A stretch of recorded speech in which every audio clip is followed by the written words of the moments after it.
a qual Deus lhe deu para mostrar aos seus servos as coisas que brevemente devem acontecer. E pelo seu anjo as enviou e as notificou a João, seu servo. 2. O qual testificou da palavra de Deus e do testemunho de Jesus Cristo e de tudo o que tem visto. Bem-aventurado aquele que lê e os que ouvem as palavras desta profecia e guardam as coisas que nela estão escritas, porque o tempo está próximo. João, as 7 igrejas que estão na Ásia, graça e paz seja convosco da parte daquele que é, que era, que há de vir, e dos 7 Espíritos que estão diante do seu trono, e da parte de Jesus Cristo, que é a fiel testemunha, o primogênito dentre os mortos, aleluia, e o príncipe dos reis da terra, aquele que nos amou e em seu sangue nos lavou dos nossos pecados. Amém.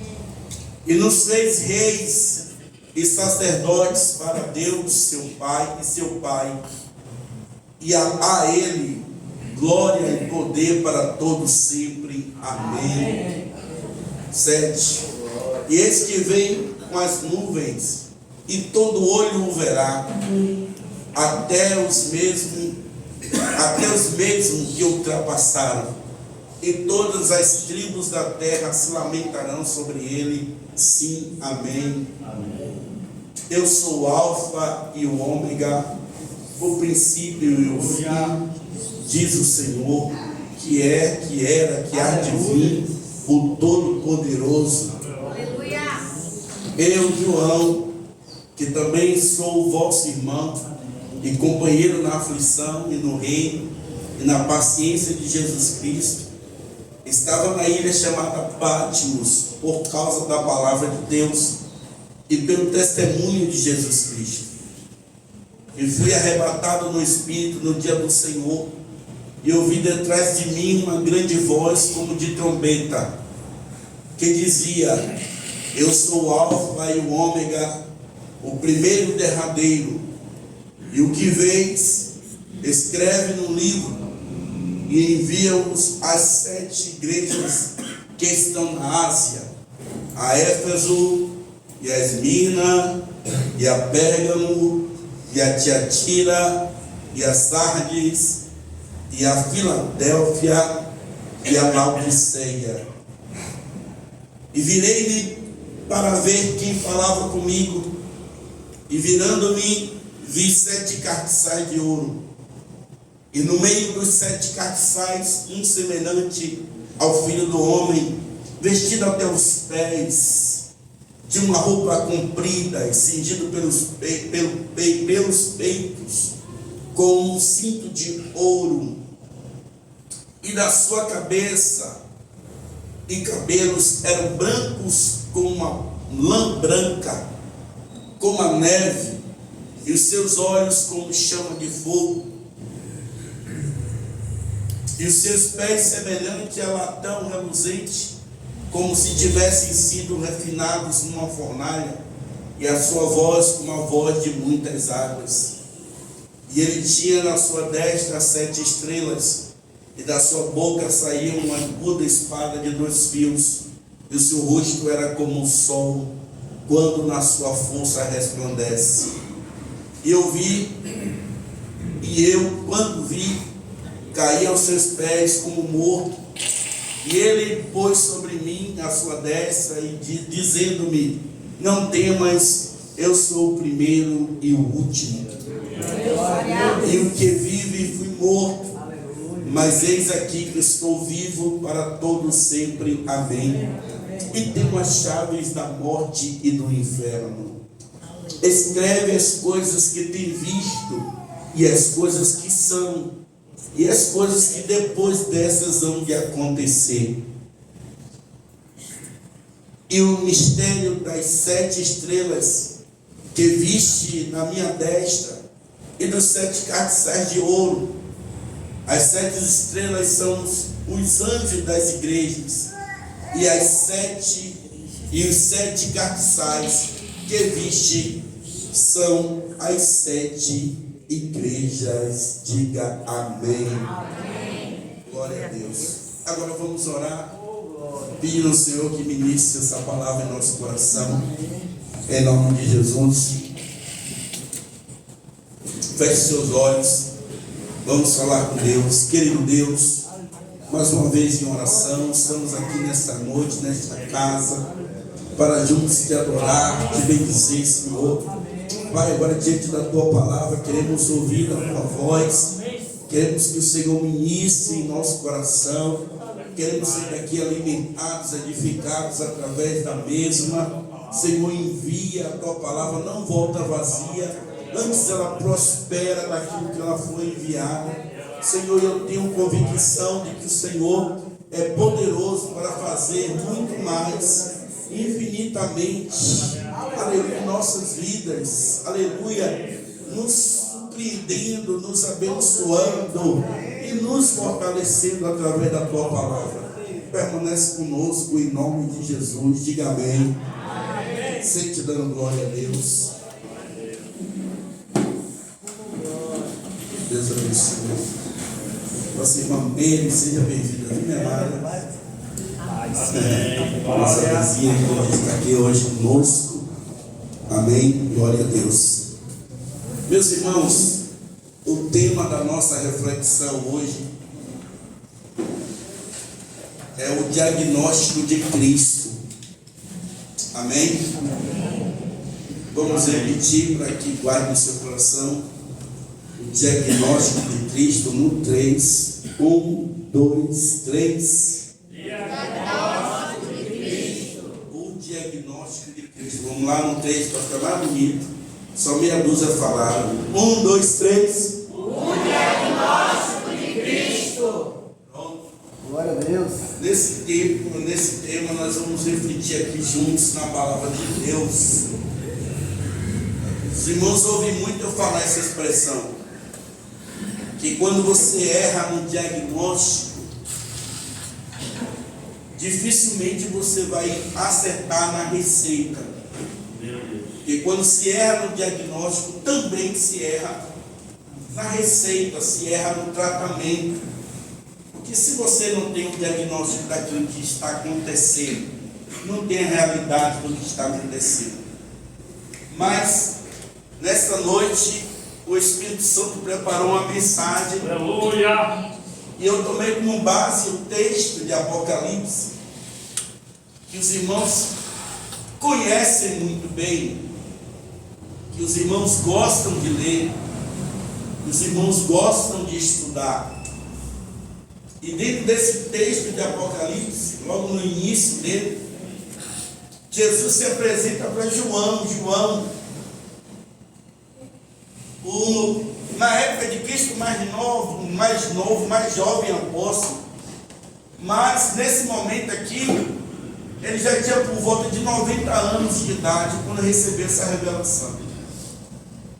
E aí João, já um senhor já de idade, em uma ilha, cumprindo uma penalidade, uma punição, sofrendo, padecendo, por amor do Evangelho de Cristo. Aleluia. E aí, nesse momento de aflição, eu quero já aplicar essa palavra para você, que é no momento onde mais o seu coração está apertado, é no momento que mais você está angustiado, é no momento que mais você está aflito, você está, se sentindo pesado, se sentindo... É nesses momentos que mais o Senhor se apresenta para mim e para você. O apóstolo Paulo entendia isso quando ele dizia: quando eu penso que eu estou fraco, é aí que eu estou forte. Porque o poder de Deus se aperfeiçoa na minha fraqueza. Ou seja, no momento que ele estava se sentindo um caco, no momento que ele estava se sentindo vazio, no momento que ele estava se sentindo longe de Deus, é aí que ele percebia que Deus estava mais próximo dele. E aí ele dizia, chegou à conclusão, chegou a um diagnóstico, dizendo: quando eu penso que eu estou fraco, na verdade eu estou forte, porque Jesus está comigo. Então foi nesse momento de aflição de João que ele recebeu uma das mais poderosas revelações, que foi a revelação do Apocalipse. Amém? Glória a Deus.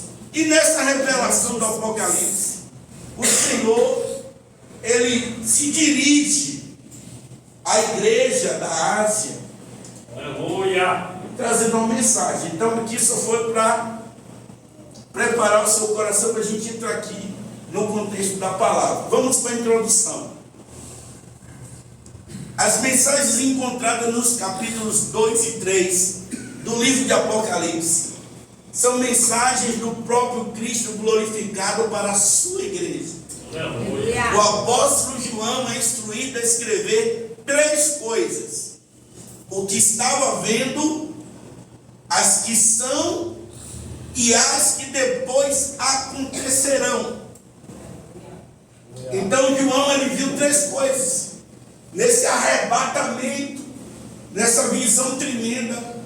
Ele viu as coisas que estava contemplando, as coisas que realmente são, ou seja, as coisas verdadeiras, e as coisas que iriam acontecer em um futuro, as coisas escatológicas. Então o Senhor disse para João: escreve, anota. E eu quero também te dizer uma coisa tão interessante, uma observação. Nosso Deus é um Deus de verdade. Diga amém. Nosso Deus é um Deus de verdade. E por ser um Deus de verdade, ele pede para anotar. Porque o mentiroso, ele conta com seu esquecimento. Mas o verdadeiro, ele diz: não, escreve. Pode anotar. E ele disse para João: João, tudo que você está vendo, escreve e anota. Meu Deus. Porque ele é fiel e ele é verdadeiro. Amém? Então, tudo que você está vendo, tudo, as coisas que são e as coisas que depois irão acontecer. Amém? Vamos lá. Glória a Deus. As 7 igrejas da Ásia: Éfeso, Esmirna, Pérgamo, Tiatira, Sardes, Filadélfia, Laodiceia, são uma espécie de representação de toda a igreja de Jesus.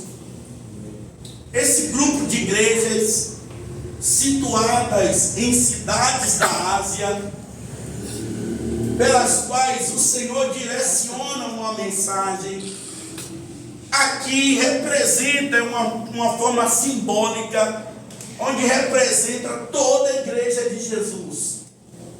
Você se identifica, a igreja de Cristo, ela se identifica com qualquer uma dessas igrejas aqui, ou de forma completa, ou parte de uma, parte de outra, mas aqui é como se fosse uma espécie de um colégio que representa as demais igrejas ou todas as igrejas. Então o Senhor pega aqui essas igrejas e envia uma mensagem para elas, e é nessa noite, com essa palavra, é onde nós vamos discutir aqui e aplicar para nossas vidas em um contexto pessoal. Amém? Reforçando o que eu sempre digo aqui para os irmãos: o conteúdo histórico, a informação histórica, ela é positiva, ela é boa, mas a aplicação é bem melhor. É quando você pega uma informação, é quando você pega um conhecimento e transforma isso em mudança, em prática na sua vida. Amém? Glória a Deus. Vamos lá. Diagnóstico de Cristo. E o que é um diagnóstico? Diagnóstico é uma identificação de uma condição para que haja um tratamento adequado. O grande problema é que muitos conhecem a opinião dos homens, mas poucos conhecem a avaliação de Cristo. Nesse contexto de Apocalipse, capítulo 2 e 3, o Senhor começa a trazer, irmãos, informações, começa a trazer um conteúdo acerca do estado das igrejas. Ele começa a mandar uma mensagem direcionando a cada igreja, avaliando cada igreja, falando das virtudes das igrejas, falando também de situações que precisam ser ajustadas dentro das igrejas. Então o Senhor traz um diagnóstico. E aí eu quero aplicar para a minha vida e para a sua vida dizendo que nós temos e que não falta, temos até demais, é a opinião de homens acerca disso, acerca daquilo, opiniões acerca de pessoas que só conhecem o contexto por fora, não conhecem as motivações internas.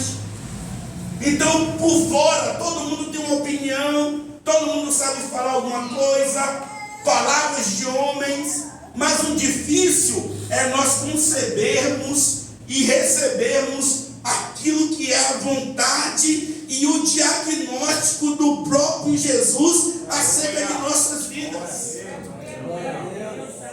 Por que isso é importante? Porque Jesus, ele fala e fala certo, irmãos.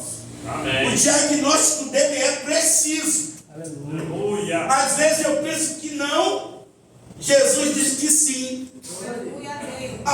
Tem momentos que eu penso que eu tenho, Jesus diz que eu não tenho. Tem momentos que eu penso que eu não tenho, e Jesus olha para mim e diz: você tem.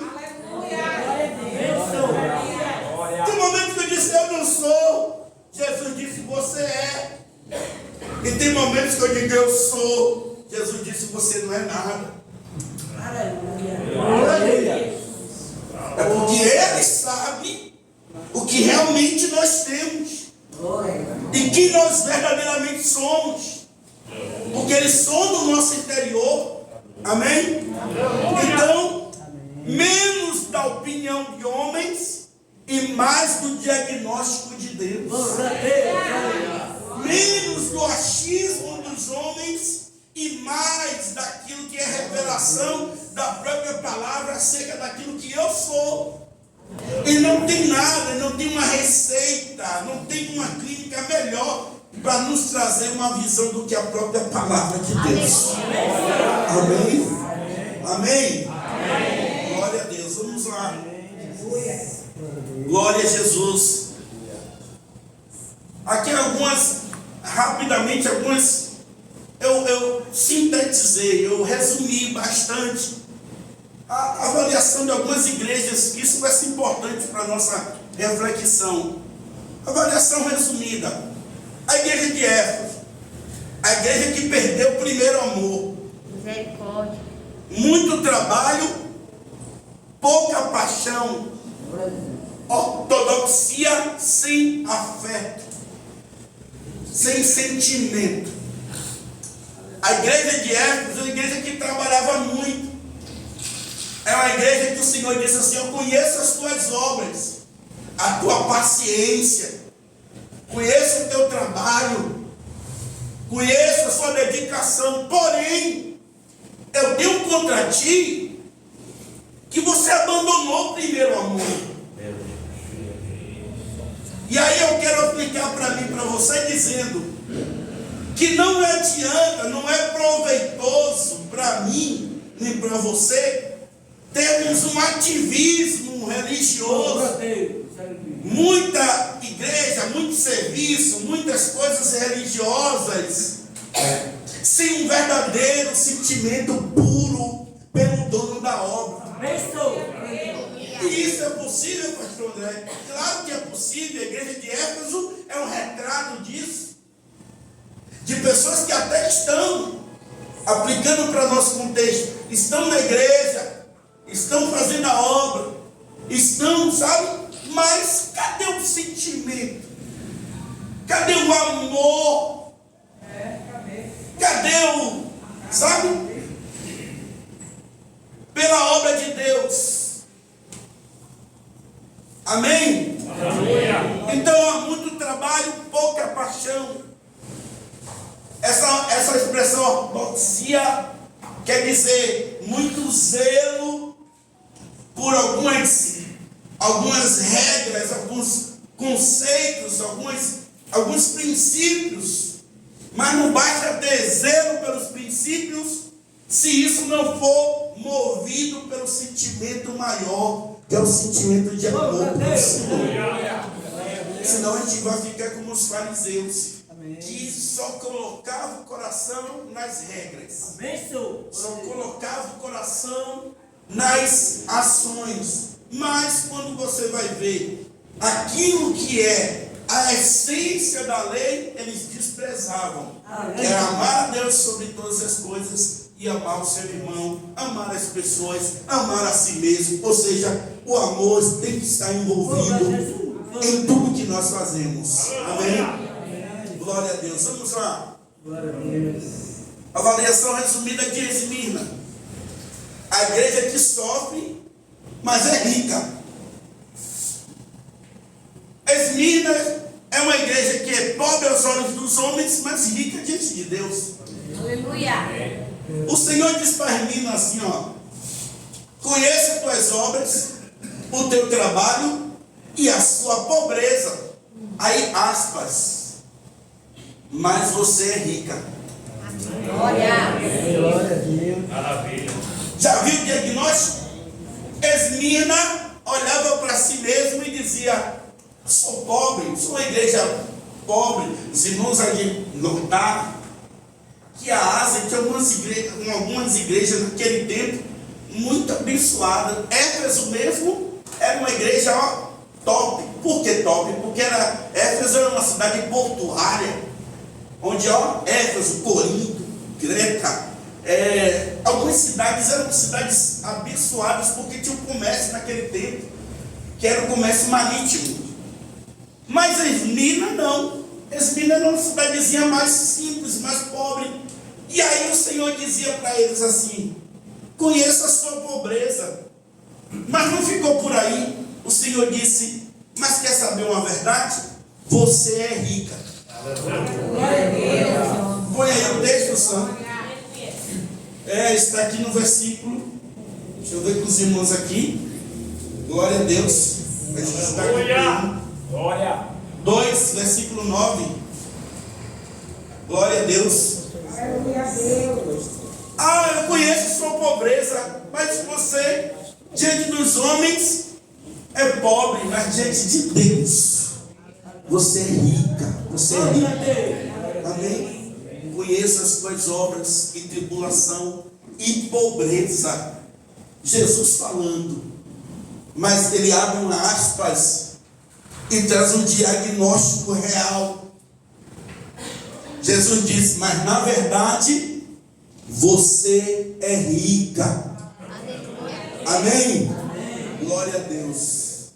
Para terminar de ler, e a blasfêmia dos que dizem judeus e não são, mas são da sinagoga de Satanás. Mas olha ali o diagnóstico de Jesus, um diagnóstico preciso. Amém? Amém? Amém. Glória a Deus. Avaliação resumida de Pérgamo. A igreja que tolera compromissos. Olha que coisa, irmãos. Fidelidade misturada com concessões. Olha aqui, olha o perigo para nossas vidas. Eu quero que nós fiquemos no conceito histórico, mas isso aqui é uma palavra prática, uma palavra atual, uma palavra para mim e para você.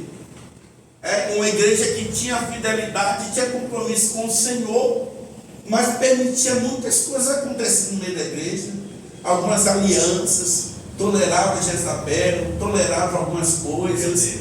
E aí o Senhor dizia: não basta ser só fiel, não. Você tem que eliminar algumas concessões, não pode estar permitindo algumas coisas acontecer, não. E isso para nós é uma responsabilidade muito grande. Você tem que ser fiel a Deus e sua fidelidade tem que ser uma fidelidade pura. Sem abrir uma exceção para aqui, uma exceção para ali. Amém? Glória a Deus. Era o que acontecia com a igreja de Pérgamo. Diz assim o texto, a partir do 2:13. Eu sei as tuas obras, que habitas aonde é o trono de Satanás. Olha aqui, irmãos, que coisa tremenda. Essa expressão era uma igreja que passava uma luta, passava uma prova tremenda. O Senhor disse: olha, vocês habitam no lugar onde é o trono. Olha a expressão. Satanás mora no lugar onde vocês congregam. Olha a dificuldade que aquela igreja tinha que ter. E cá para nós, existem regiões, existem lugares onde a igreja de Cristo realmente sofre retaliações, sofre um peso adicional, porque são lugares que realmente trazem uma ação demoníaca, uma ação maligna muito grande, e que cabe à igreja do Senhor entrar nessa batalha espiritual para quebrar essas cadeias espirituais, para quebrar esse mal, porque senão ficaria aquela igreja sob influência, sob ataques constantes do nosso adversário. Aqui, mas retém o meu nome, não negaste a minha fé. Ainda nos dias de Antipas, minha fiel testemunha, o qual foi morto entre vós, onde Satanás habita, para a expressão que o Senhor usa, onde Satanás habita. Bota o 14 aí, sabe? Glória a Deus. Glória a Deus. Mas algumas poucas coisas tenho contra ti, porque lá tens, porque tens lá os que seguem a doutrina de Balaão, a qual ensina Balaque a lançar tropeço diante dos filhos de Israel, para que comessem do sacrifício da idolatria e se prostituíssem. Então eram coisas que estavam acontecendo lá, e Jesus trouxe um diagnóstico sobre o estado daquela igreja. Vamos prosseguir. Meu Deus. Glória a Deus. Avaliação resumida de Pérgamo, Tiatira, a igreja que cresceu, mas permitiu contaminação. Tinha muito serviço abundante, mas falta a vigilância doutrinária. Olha que perigo. Muita atividade, muito serviço, mas o cuidado com a doutrina tem que estar presente na igreja. Cuidado com princípios bíblicos, preocupação quanto à vontade do Senhor. Amém? Amém. Preocupação quanto à nossa conduta diária na presença do nosso Deus. Isso tem que estar presente em nosso coração. A gente não pode ir para a igreja, eu digo assim, tanto como pastor, mas como igreja no modo geral. Tem que ser a preocupação do nosso coração, mesmo porque estamos caminhando para um céu, para a salvação, para a presença do Senhor Jesus. Amém? E todos nós estamos inseridos no mesmo contexto. Então, muito serviço, falta de vigilância doutrinária. Foi o comentário, foi o diagnóstico que Jesus trouxe sobre a igreja de Tiatira. Olha a observação que Jesus fez aqui no texto, versículo 19: conheço as tuas obras, a tua caridade, o teu serviço, a tua fé, a tua paciência, e que as tuas últimas obras são mais do que as primeiras. Mas tenho contra ti que toleras Jezabel, mulher que se diz profetiza, ensina e engana os servos para que se prostituam, coma do sacrifício da idolatria. Amém? Então esse foi o diagnóstico que Jesus trouxe aqui para a igreja de Tiatira. Primeiro ele começa a falar de algumas virtudes, e depois ele fala que a igreja estava com não estava tendo cuidado, nem o zelo pela doutrina, pelos bons costumes que a igreja de Cristo, que são peculiares da igreja de Cristo, que a igreja de Cristo tem que observar. Amém? Vamos prosseguir. Filadélfia, A igreja da porta aberta. Pouca força, mas grande fidelidade.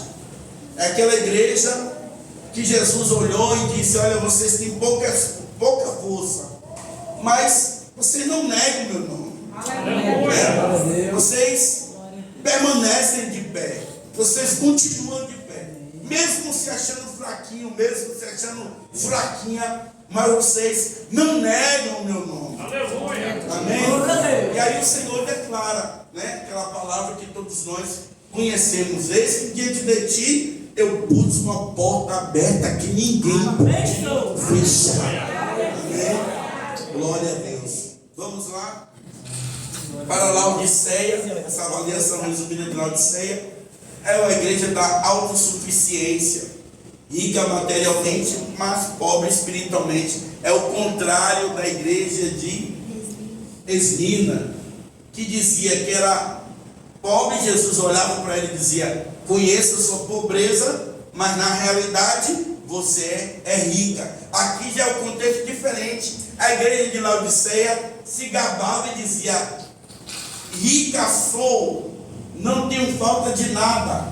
Aí Jesus se levanta, olha para ele e diz assim: ó, seu diagnóstico está corrompido, está contaminado, está errado. O seu diagnóstico está equivocado. Por quê? Porque você é miserável, cega, pobre e nua. Meu Deus. Então é uma palavra dura, ou seja, contrariando aquilo que era o sentimento comum da igreja. Olha, nossa igreja é top, nossa igreja é rica, nossa igreja tem tudo, mas quando você vai ver, na verdade não tinha nada. Então esse diagnóstico estava completamente equivocado. Vamos prosseguir. Se as igrejas da Ásia são como espelho, separei alguns reflexos para nós. Amém. Certo? Vamos lá. Algumas coisas que eu observo dentro desse contexto aqui. Julgamento começa pela casa de Deus. Amém. Julgamento começa pela casa de Deus. Aleluia. Antes de mostrar o julgamento do mundo no livro de Apocalipse, Jesus mostra primeiro para a igreja.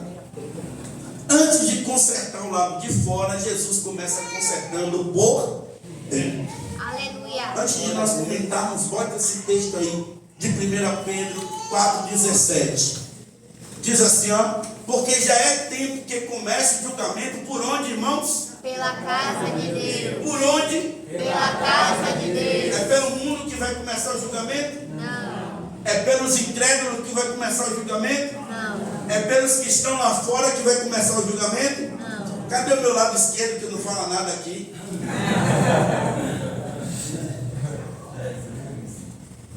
Primeiro começa por nós. Aleluia.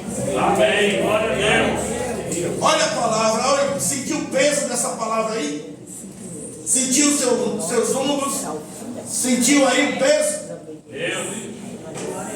O julgamento começa primeiro com a Beracã. Amém. Não começa com quem está lá fora passando, não. Começa primeiro por mim, começa primeiro por você. Aleluia. Aqui não é invenção do pastor, não. É palavra de Deus. É o apóstolo Pedro dizendo: olha, porque o tempo começa. E o julgamento,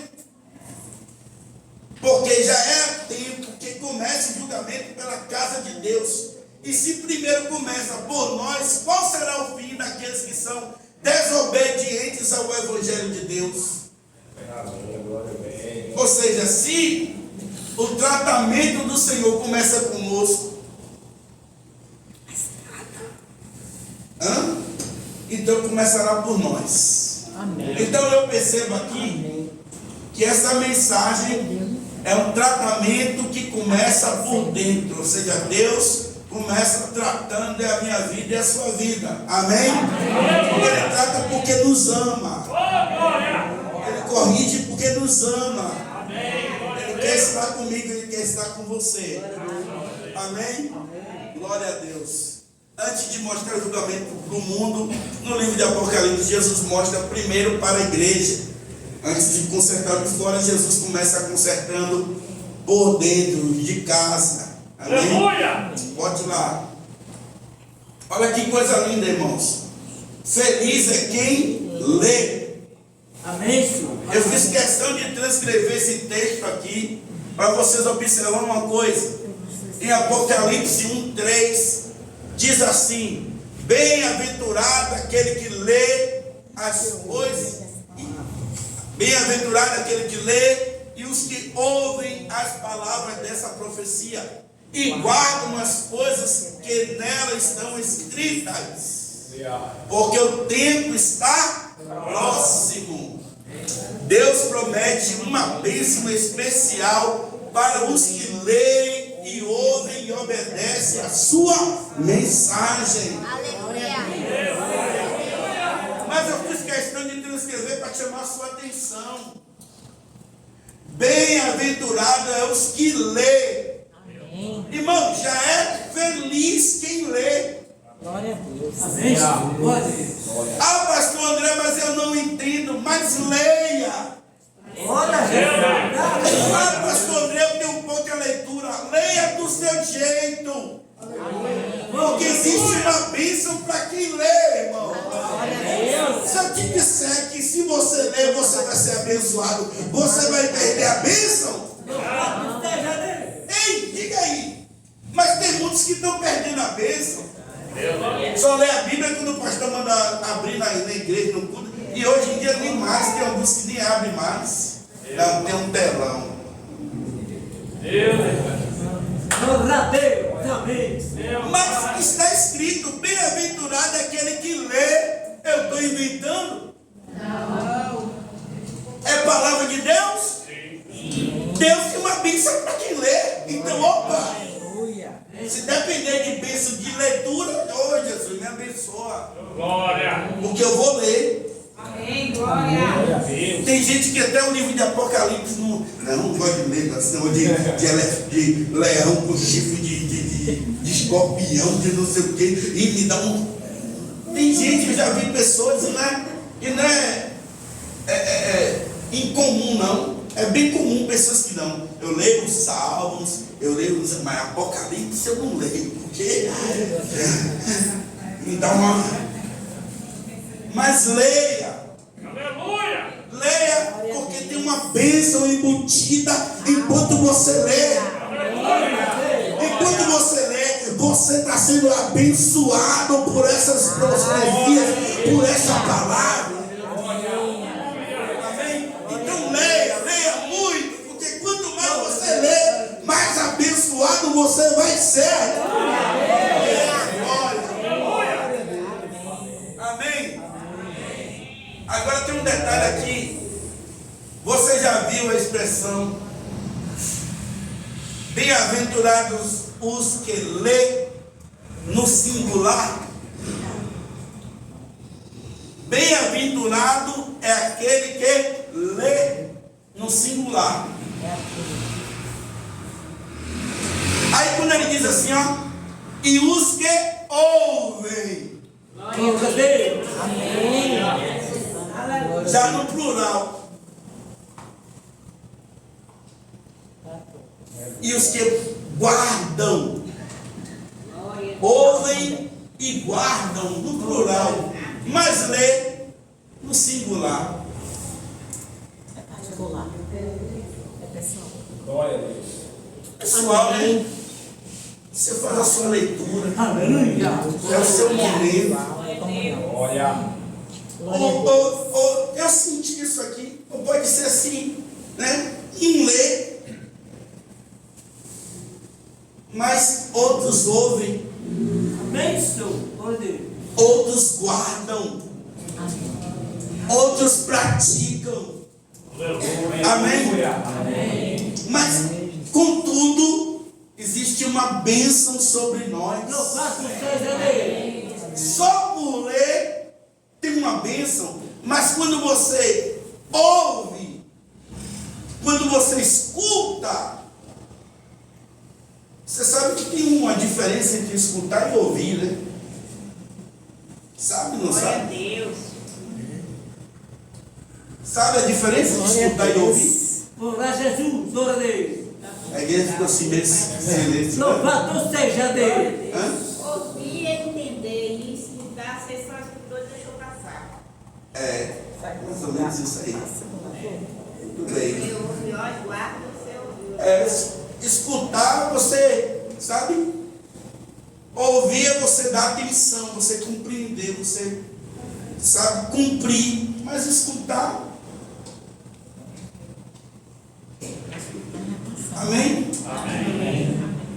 Aí você ouve, mas não pratica, não coloca em prática, você só fez ouvir. E guardar as coisas que estão no livro. Muito mais, melhor do que você ler, melhor do que você escutar, é você guardar. Amém. Nós somos muito esquecidos. A verdade é essa. Não sei o que a gente come. Nós temos até um jargão que diz assim, que a gente come muito queijo, né? O queijo não está nem barato para isso. Mas a gente dá aquela amnésia espiritual. Isso é tão sério, irmãos, que amanhã você perguntar quando foi o patrão, leu aonde ontem? Peraí. Rapaz.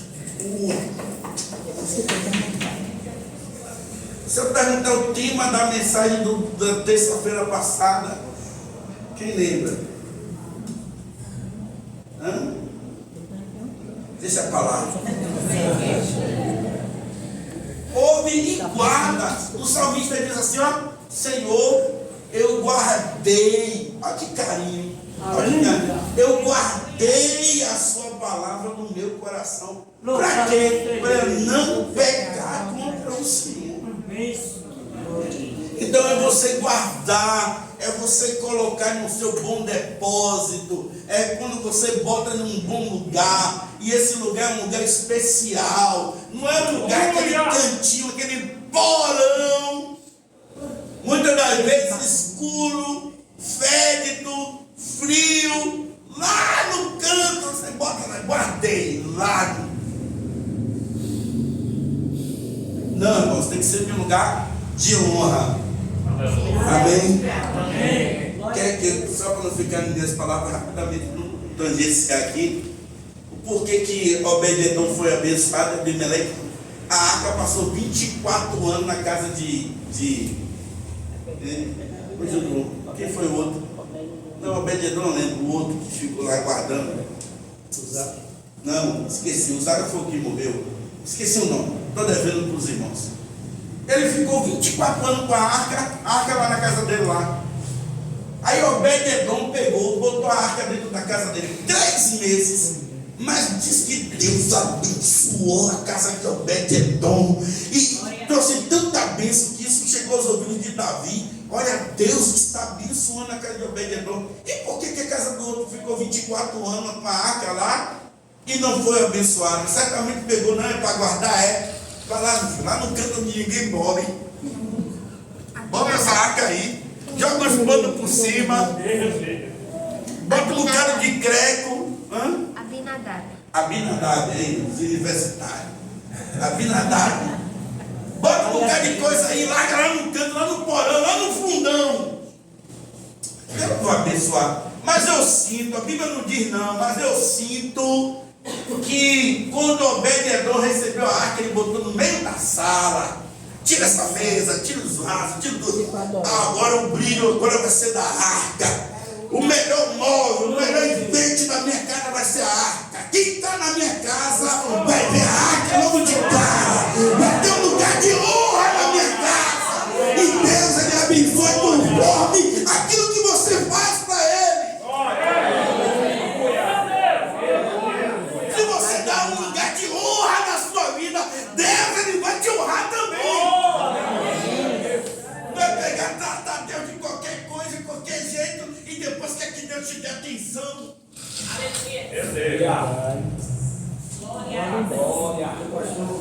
Sim. Tem um texto de Atos 17, 11, que fala que aqueles que liam e Bota aí. examinavam as escrituras eram mais nobres Bota aí, 17:11. 17:11. Atos 17:11. Acho que cooperou ali. Bota aí. Aleluia. Atos 17:11. Glória a Deus. Glória a Deus. Aleluia. Glória. Ora, estes foram mais nobres do que os que estavam em Tessalônica, porque de bom grado receberam a palavra, examinando cada dia nas Escrituras se essas coisas eram assim. Olha a expressão, estes foram mais nobres. Por quê? Aí a Bíblia dá por que eles foram mais nobres? Porque eles receberam de bom grado a palavra e não só receberam, não, eles examinaram a palavra, estudaram a palavra, leram, ouviram, guardaram a palavra, sabe? Deram um tratamento especial à palavra.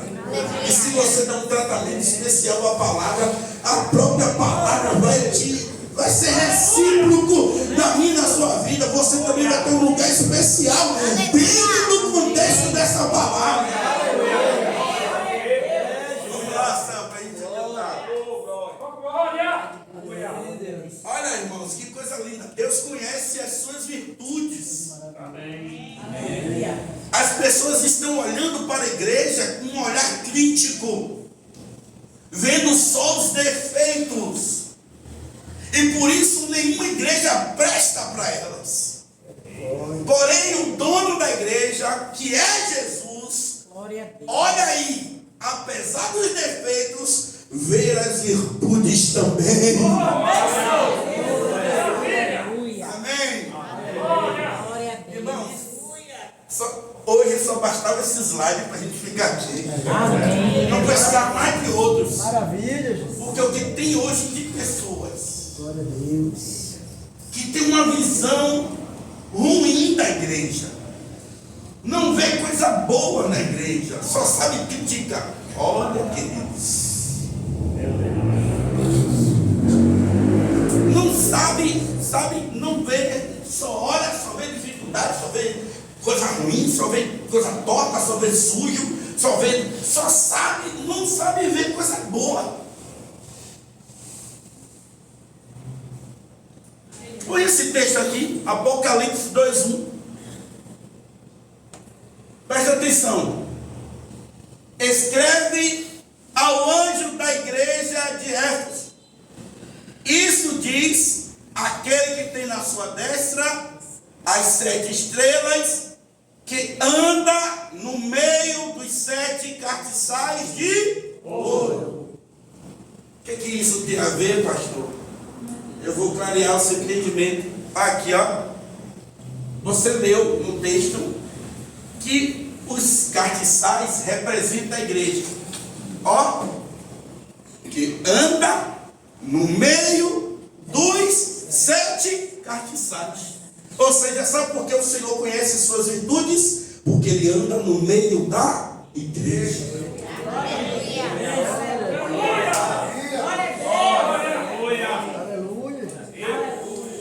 Porque às vezes alguém fica de fora, não sabe nada de dentro, não sabe nada dos bastidores, e aí fica só de comentário.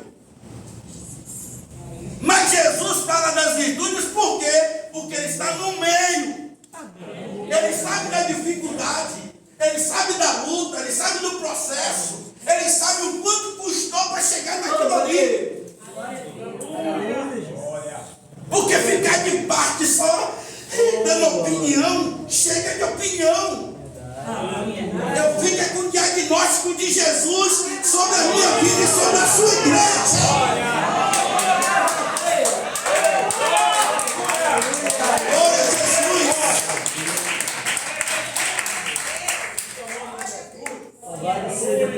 E se Jesus, irmão, chama a sua igreja de noiva, Maravilha. de linda, de adornada, será que Jesus está sendo neófito? Será que ele está sendo ingênuo? Será que ele está sendo infantil? Será que ele está usando de eufemismo? Quando ele olha e diz que é sua igreja, não. apesar dos nossos defeitos, mas quem nos aperfeiçoou foi o seu sacrifício na cruz do Calvário. Foi Ele que trouxe perfeição para mim e para você e para a sua igreja.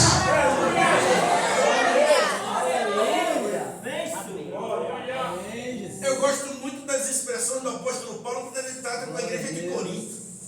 Ele chega para a igreja de Corinto, na saudação diz: eu, apóstolo Paulo, servo de Jesus Cristo, aos santos,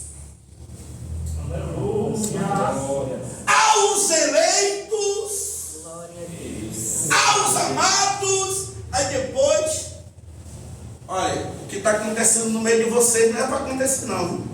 Estou vendo muita carnalidade, estou vendo muita divisão, estou vendo muita coisa que está, estou vendo fornicação, estou vendo isso, estou vendo aquilo que não é para acontecer. Por que aquela saudação? Aleluia. Mas por quê? Porque a visão no geral, a igreja é a noiva do Cordeiro, a noiva de Cristo. Aleluia. Tem defeitos? Tem, e o próprio Cristo está tratando. Glória a Deus. E aí eu tomo cuidado. Os irmãos já me conhecem, sabem que eu não gosto de vir para cá falar mal de Cristo. Ixi, já não basta Satanás e o demônio, que a gente tem que lutar. Né? Que conhece meu nome, mas só me trata pelos meus defeitos. Mas eu glorifico a Jesus, que Ele conhece meus defeitos, mas te trata pelo nome. Amém? Glória a Deus. Vamos lá. Glória a Deus. Jesus identifica a igreja pela cidade. A igreja é identificada pela cidade porque ela está ali para contagiar aquela cidade pela palavra. Como igreja, precisamos entender e se preocupar com a comunidade que estamos instalados. Essa aqui é um chamado para nós. Jesus disse: a igreja que está em Éfeso, a igreja que está em Sardes, a igreja que está em Filadélfia, nome da cidade. Então, isso quer dizer que nós estamos em um lugar e a igreja está em um lugar. Temos que contagiar, temos que, nos envolver, nos inserir no contexto da comunidade. Isso é um desafio para nós. E nós, como igreja Belacã, nós temos o nome, a comunidade evangélica. Mas que comunidade é essa que não se envolve com a comunidade? É um reflexo para nós de que forma nós, como igreja, estamos, trabalhando com a sociedade, com a comunidade. Isso é uma preocupação nossa. Nós temos que estar se preocupando com isso. É por isso que quando a gente faz qualquer tipo de manifestação, eu quero que a igreja está. E você, como igreja, tem que entender que você tem esse papel. A responsabilidade não é só da liderança, não. É você. Você é igreja. Aleluia.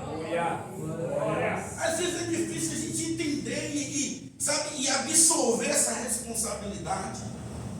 Mas Jesus, Ele chama, Ele identifica a igreja pela cidade. Quer que eu te diga uma coisa? Você está instalado talvez em uma cidade chamada família. Talvez você esteja instalado em uma cidade chamada emprego. Talvez você esteja instalado em uma cidade chamada escola. Eu não sei qual é a cidade que você está. Mas como igreja, você tem que contagiar e manifestar a graça de Deus para o lugar onde você está. Eu estou em um lugar, mas alguém entra e não sai abençoado, irmão.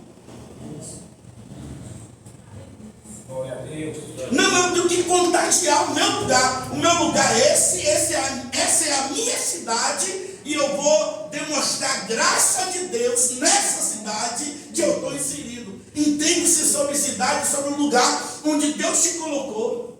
Aleluia. Glória a Deus. Amém?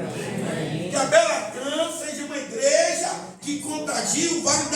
Filipenses. Amém? Temos que ter essa visão e orar por isso. Jesus, que a nossa atividade contagie e abençoe a nossa comunidade. Vamos lá. O horário já está apertado. Pense nisso. A chave para transformar o mundo é avivar a igreja e não consertar o governo. Só a igreja tem o poder de Cristo para mudar o ser humano e apresentar o caminho da salvação.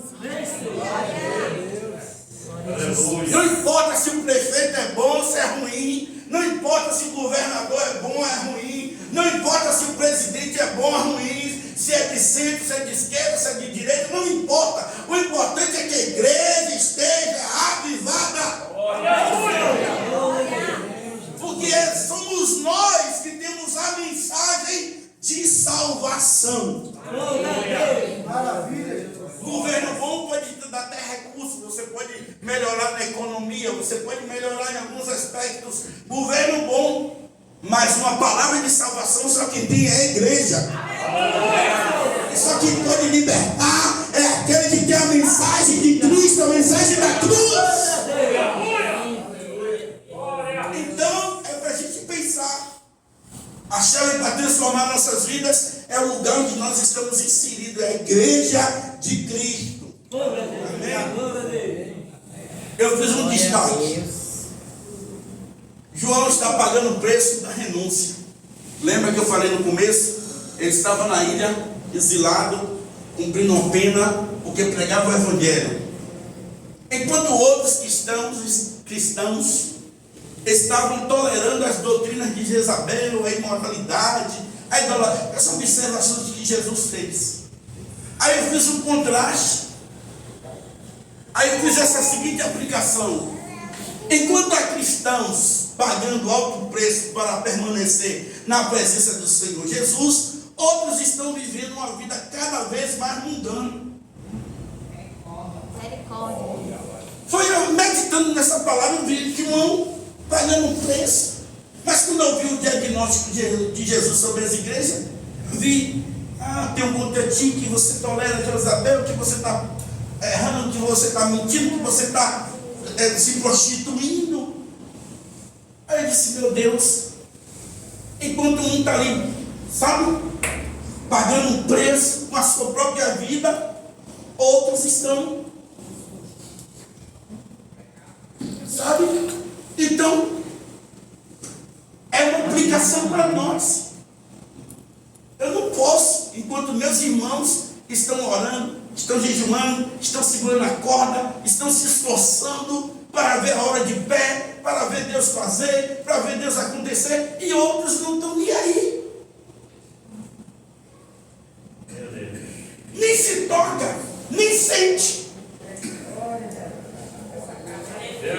Não é comigo. Eu sou responsável por isso. Não, irmãos. Pelo amor de Deus.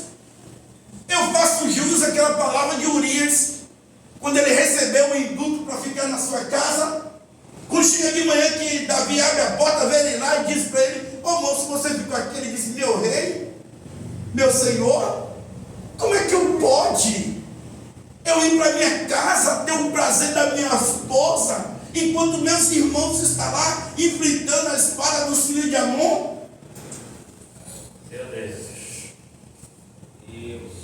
Eu preferi ficar aqui, porque eu não ia conseguir ficar bem na minha casa.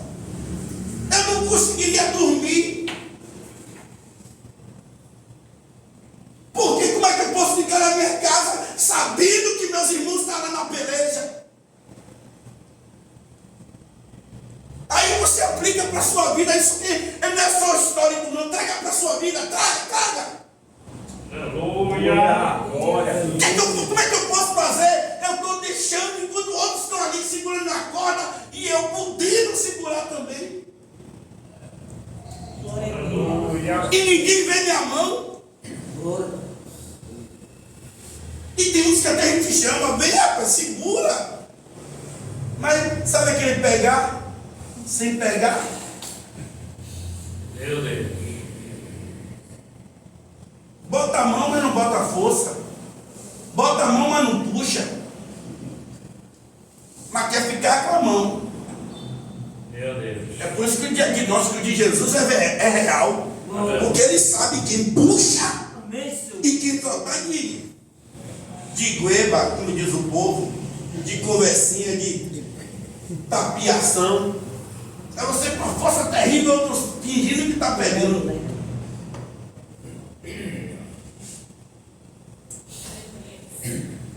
Glória a Deus. Meu Deus. Misericórdia. Agora, Jesus é o centro. Jesus está no meio porque Ele é o centro. A vida é o sustento da igreja. Perdão, Jesus está no meio porque Ele é o centro, a vida e o sustento da igreja. Já que a igreja é o castiçal, Jesus é a base, é a haste que sustenta as 7 hastes do castiçal, que é a igreja. A igreja não tem vida própria se não estiver ligada a Cristo. Meu Deus. Põe aí Apocalipse 1:13. Glória a Deus. Ó, e no centro dos 7 castiçais, um semelhante ao Filho dos Homens, ou seja, Jesus está no centro. Aqui, irmãos, é um pequeno castiçal. 7 hastes. Está vendo? Aqui a Bíblia chama da representação da igreja. Até um propósito, eu pesquisei isso hoje, que eu olhei, eu vi 7 castiçais. Aí eu peguei no Google, deixa eu olhar aqui. Como aqui a carta de Apocalipse é para as igrejas da Ásia, eu cheguei a uma observação. E a gente aprende quando a gente pesquisa, né? Eu cheguei lá nos 7 castiçais. Vamos olhar quantos continentes tem. Aí eu descobri que para nós ocidentais aqui, nós brasileiros, nós aprendemos sempre que era 6 continentes. Só que eu vasculhando, já vi que já tem uma outra interpretação. Já tem outros institutos, como por exemplo o National Geographic, que diz que são 7 continentes. Eu disse assim, 7 castiçais, 7 continentes. Se aqui na carta de Apocalipse é a igreja da Ásia, eu digo, então tem um castiçal da Europa, tem um castiçal da América. Meu Deus. Cada um tem seu castiçal. Aleluia. Amém? Então Jesus, olha aqui, 1, 2, 3, 4, 5, 6, 7. Mas Jesus é o miolo. Jesus é o núcleo. Jesus é a essência. Ele é a estrutura da igreja. É por isso que João 15 diz, olha, sem mim nada podeis fazer. Sem Jesus nem tente. Vamos lá, Santo, já deu nome. Glória a Deus. Cada igreja tem uma enfermidade diferente. Deus. Assim como um médico não receita o mesmo remédio para todos os pacientes, Cristo trata cada igreja de maneira específica. E aí eu coloquei aqui embaixo, Jesus conhece a condição de cada um. Meu Deus. Amém? Amém. Jesus conhece. Quer ver uma coisa que acontece muito? É quando alguém vem, principalmente pregador de fora, que às vezes vem e infelizmente não vem com a graça e com a sensibilidade do Espírito Santo. Aí chega no ambiente e pensa assim, não, aqui é comum, está acontecendo o que nas suas andanças acontece em tudo que é lugar. Às vezes quer pregar uma coisa que não é a realidade da igreja. Amém? Quer pregar uma coisa que não é a realidade da igreja. E aí, sabe, acontece isso aqui, O médico ou Jesus, ele conhece a necessidade de cada igreja e aplicando para nós, ele sabe que eu preciso. Amém? Amém. Ele sabe o que você necessita. Glória a Deus. Aleluia. Amém?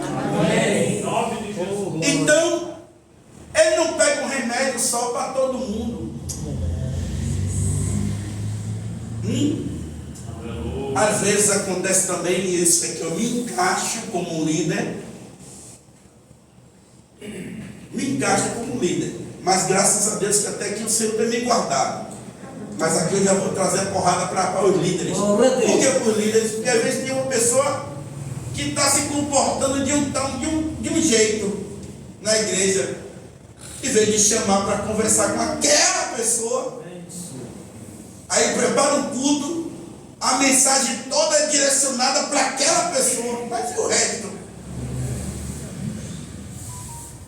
E o resto? Aleluia. Às vezes, eu quando era líder de jovens na Santa Cruz, alguns irmãos aqui estavam nesse tempo, irmãos, pense em um grupo de jovens abençoados, irmãos. Pense em um grupo de jovens abençoados. Tinha umas coisinhas lá, mas pense em um grupo de jovens abençoados. Aí vinha, eu ficava no meu canto revoltado. Por quê? Porque às vezes eu pegava o microfone, porque eu jovem, às vezes não tinha palavra de Deus, não tinha gogó, não tinha nada aí. Porque o jovem de hoje em dia não quer nada. Aí o jovem evangelizava. E a igreja gostava mais do evangelismo do jovem, que era mais dinâmico. Amém. O jovem, sabe, tinha o seu comportamento e estava ali, jovem frequente na igreja. Dia de ceia, quando o grupo de jovens levantava para cantar, mudava a igreja, irmão. Você encontrava lá quando o grupo levantava para cantar. Era um grupo tão abençoado, cantava os louvores tão bonitos que a igreja se inflamava. Aleluia. Aleluia. E aí quando eu vinha, então me bateu pau no jovem, e não sei o que no jovem. Eu disse, pelo amor de Deus, irmão. Quer conversar com alguém? Chame alguém em particular e converse. Não vai condenar todos os jovens, porque outro jovem, pensa você, o jovem tão dedicado, tão se esforçando, ouvindo uma palavra que não é para receber. Então, isso é uma virtude de cada um de nós, saber separar as coisas. Aleluia. Ó, o que é para fulano é para fulano, o que é para Bertano é para Bertano, e assim, mas o que não é para a igreja, é para a igreja. Aleluia. Amém. Glória a Para você não pegar um remédio, tipo assim, ó, tá com coisa lá e não, vou tomar um anador, mas se a dor for no seu estômago, você tomou um anador, não vai adiantar não, vai piorar a sua dor. Então, isso aqui é uma receita, um medicamento para cada situação. Amém? Glória. Então aqui você aplica, Jesus conhece a sua vida. Amém? Então é por isso que a gente tem que deixar que o Espírito Santo faça a obra, não por força, nem por violência, mas pelo meu Espírito. Sabe por quê? Porque o Espírito sabe, muitas das vezes a gente pregando aqui, nem toquei no assunto, depois a pessoa me procura e pastor, isso, o senhor pregando na terça-feira, eu falei isso. Não, mas o senhor não pregou, mas Deus tocou no meu coração, isso. Ou seja, eu digo, meu Deus, te louvo, Senhor, porque eu não falei sobre isso, mas o teu Espírito falou. Amém. Glória a Deus. Traduziu por isso, pastor ali. Vamos lá. Então é melhor que Deus fale, né? Do que o homem. Deixa o homem de lado. Isso é forte. Jesus não fala aos pagãos, mas às igrejas. Isso nos ensina que toda enfermidade espiritual, nem toda enfermidade espiritual está fora da igreja. Algumas precisam ser tratadas dentro dela. Amém? Amém. Jesus não fala para os incrédulos, não. Jesus falou para os crentes. Amém. Amém? Glória. Então tem coisas que Jesus precisa tratar. Não é lá não. Eu sempre digo assim, ó. A igreja é um hospital de Jesus. Amém. Claro que essa palavra não é uma palavra de permissividade, né? Não é uma palavra de de você abrir mão de coisas. Não, mas é uma parada de você entender que quem conserta, quem sabe, quem cura é Deus. Amém. Glória a Deus. Vai lá. Aleluia. O objetivo do diagnóstico não é condenar, mas restaurar. Amém. Todo esse diagnóstico aqui que a gente viu não é para condenar, não. Jesus falou, mas disse e trouxe o caminho da restauração. Vamos lá. O mesmo Jesus que identifica a enfermidade é aquele que oferece a cura. Aleluia. Glória a Deus. Aqui é a receita da cura. Aleluia. Teve uma igreja que diz: eu sou rica. Talvez Jesus disse: olha, conselho que compre de mim colírios, compre de mim vestes. Ele dá o caminho da cura. Aleluia. Para encerrar, ele continua andando. Lembra da palavra que nós representamos, somos representados pelo castiçado e ele está no meio. Ele continua andando entre os castiçais, observando a minha vida, Glória a Deus. observando a sua vida, observando a Beracã, e ainda está dizendo: